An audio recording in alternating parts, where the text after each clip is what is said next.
ছাত্রীদের অনুরোধে WBBSE West Bengal board of secondary এডুকেশনের ক্লাস 9-এর যে কবিতা রয়েছে হান্টিং স্নেক, সেটার উপর একটু আলোকপাত করব। ওদের সুবিধা হবে বললো, কিছু ছেলে যারা রয়েছে আমার সাবস্ক্রাইবারে, সেই স্টুডেন্টগুলোই অনুরোধ করলো যে একটা রেকর্ডিং করে দিলে ভালো হয়। তো তাই এটা একটু করে রাখা হচ্ছে ওদের সুবিধার্থে। প্রথমেই আমরা বলবো টাইটেলটা, hunting snake, a snake who is hunting through a glass. It's a great poem by Judith Wright, is an Australian poet. She is a nature poet. She has written famous poems about birds like magpies. She has described the Australian countryside, bushlands, seas, mountains. She is especially notable for her eco-friendly poems. The Hunting Snake is one of them. তিনি বিখ্যাত Australian কবি, পাখিদের উপরই বিশেষ আলোকপাত করতেন এবং প্রকৃতি প্রেমিক। তিনি একজন এনভায়রনমেন্টালিস্ট। তার বিখ্যাত কবিতা হান্টিং স্নেক।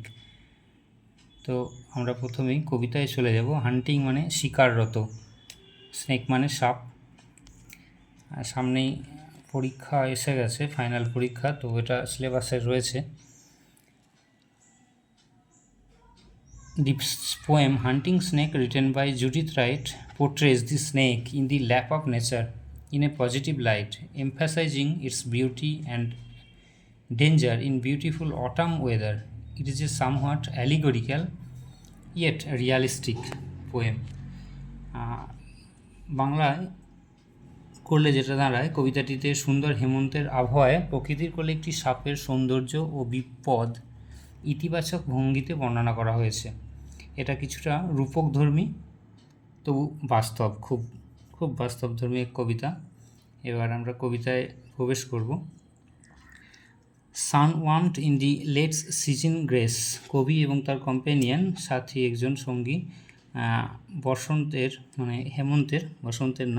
হেমন্তের শীত মেদুর খুব হালকা শীতল ওয়েদারে ঘুরে বেড়াচ্ছিলেন একটা গ্রাসল্যান্ডে। তো হঠাৎ করেই তারা একটা সাপ দেখতে পান। তো তার সেই রিয়াকশানটা এখানে তিনি লিপিবদ্ধ করেছেন। সান ওয়ার্মড মানে সূর্যের আলোয়, সূর্য তপ্ত ঋতু শেষের মাহাত্মে। Sun warmed in the late season's grace, চলে যাওয়া ঋতুর আশীর্বাদধন্য সূর্যের আলোকে আলোকিত রয়েছে চারিপাশ, সেই মতো অবস্থায়। Under the autumn's gentle sky, সুন্দর হেমন্তের আকাশের নিচে।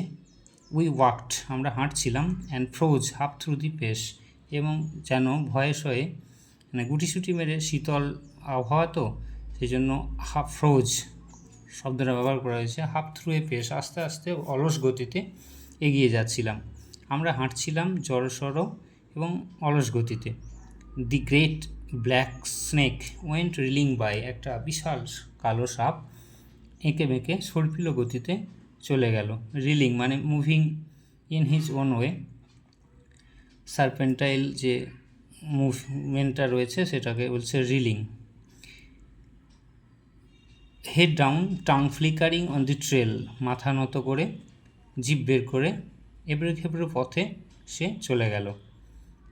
হি কোয়েস্টেড, he looked for, he was looking for his prey, so he quested through the parting grass, সরিয়ে সরিয়ে ঘাস সরিয়ে সরিয়ে সে কিছু একটা তার শিকার খুঁজছিল।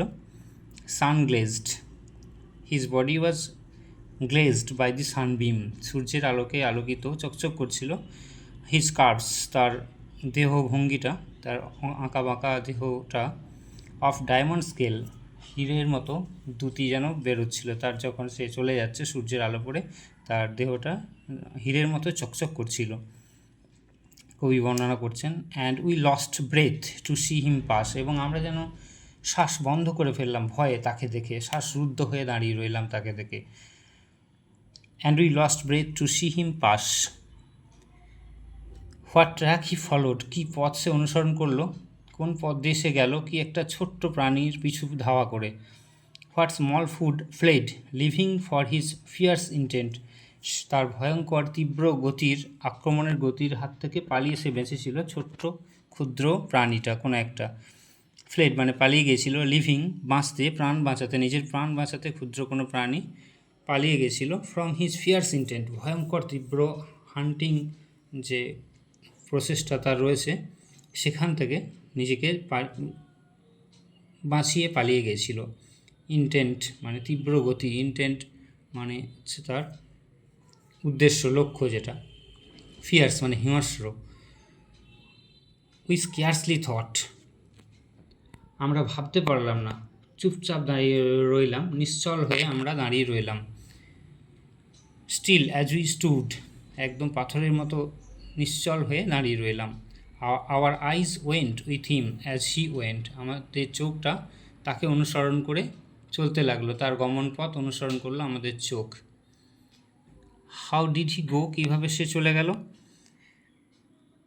He went cold, dark and splendid. He looked. The snake was described as cold, dark and splendid. সাপটাকে শীতার্ত, অন্ধকার, কালোময় এবং চকচকে চমৎকার দেখাচ্ছিল যখন সে চলে গেল। শীতল, কালো অথচ চমৎকারভাবে সে চলে গেল। Into the grass that hid his prey, সেই ঘাসের মধ্য দিয়ে যেখানে তার শিকারটা লুকিয়েছিল। We took a deeper breath of day, আমরা সেদিনের মতো গভীর শ্বাস নিয়েছিলাম। We heaved a sigh of relief as if we are saved from the snake bite. We took a deeper breath of day, looked at each other and went on, আমরা একে অপরের দিকে তাকালাম এবং চলে গেলাম। হ্যাঁ, looked at each other meaning we congratulated each other as if we are saved and went on, এবং আমরা আমাদের পথে চলে গেলাম। এই হচ্ছে কবিতার মানে। সাপ দেখলে আমাদের যেমন ভয় লেগে যায়, হঠাৎ সাপ দেখলে আমাদের যেমন ভয় লেগে যায়, কবির রিয়াকশনও তাই। একদিন এই হেমন্তের শীতল আবহাওয়ায় বেড়াতে বেরিয়ে সাপ দেখে তেমন চিৎকার করে মানে ভয় পেয়ে গেছিলেন, সেইগুলোই এখানে লিখে রেখেছেন।